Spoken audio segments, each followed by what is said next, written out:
হিজাব পরা অবস্থায় ফ্যাসিবাদের আমলে তিনি ভয় পেতেন। তার এই সরল স্বীকারোক্তির জন্য তাকে ধন্যবাদ জানাই যে হিজাব পরা অবস্থায় ফ্যাসিবাদের আমলে তিনি ভয় পেতেন। কিন্তু আমি বলতে চাই যে এটি ফ্যাসিবাদেরই একটি নিদর্শন ছিল।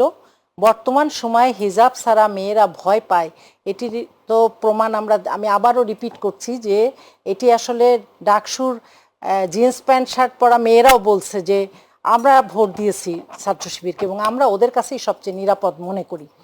তো এখানে তো আমরা সারা 5টা ইউনিভার্সিটির মানে ঢাকা বাংলাদেশের 5টা বড় বড় ইউনিভার্সিটিতে একটি এক্সাম্পল যদি কেউ দেখাতে পারে শিবির কোথাও কোনো মেয়েকে জোর করে হিজাবের কথা বলেছে, এরকম কোনো এক্সাম্পল কোথাও দেখাতে কেউ পারবে না। বরং আমি বলবো সবাই এই অল্প সময়ে ডাকসুর কাজে, ছাত্র শিবিরের কাজে সবার কাছে তারা বাহবা কুড়িয়েছে এবং উগ্রপন্থা দল হিসাবে উনি জামাতকে একটি ট্যাগ দিয়েছেন।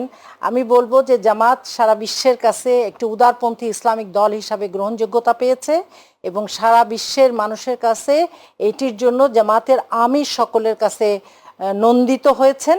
সুতরাং উগ্রপন্থা জামাতের মধ্যে নয়। আপনি কিছুদিন আগে দেখেছেন একজন অভিনয় শিল্পী, তার একটি সাক্ষাৎকার ভাইরাল হয়েছিল যে তিনি বলেছিলেন যে আমি জামাতকে পছন্দ করি, আমি জামাতকে চাই। তখন কেউ একজন প্রশ্ন করেছেন সাংবাদিকরা যে আপনি যদি জামাত যদি আসে তাহলে তো আপনি যে পোশাক খোলামেলা পোশাক পরে আছেন সেটি পরতে পারবেন না।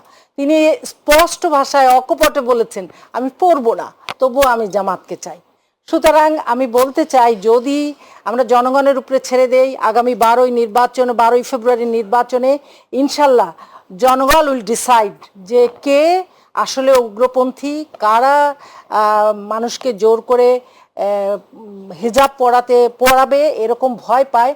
বরং আমি বলতে চাই যে জামাত ইসলামী কিছুদিন আগে পলিসি সামিটে তার পলিসি ডিক্লেয়ার করেছে এবং এখানে স্পষ্ট ভাষায় উল্লেখ করা হয়েছে জামাত নারীদের কর্মসংস্থানের ব্যবস্থা করবে এবং নারীদের শিক্ষা ব্যবস্থাকে আরও সহজলভ্য করার জন্য যাতে করে সমস্ত উচ্চশিক্ষার ক্ষেত্রে স্কলারশিপ দেওয়া যায় সেগুলির ব্যাপারে অগ্রসর ভূমিকা পালন করবে।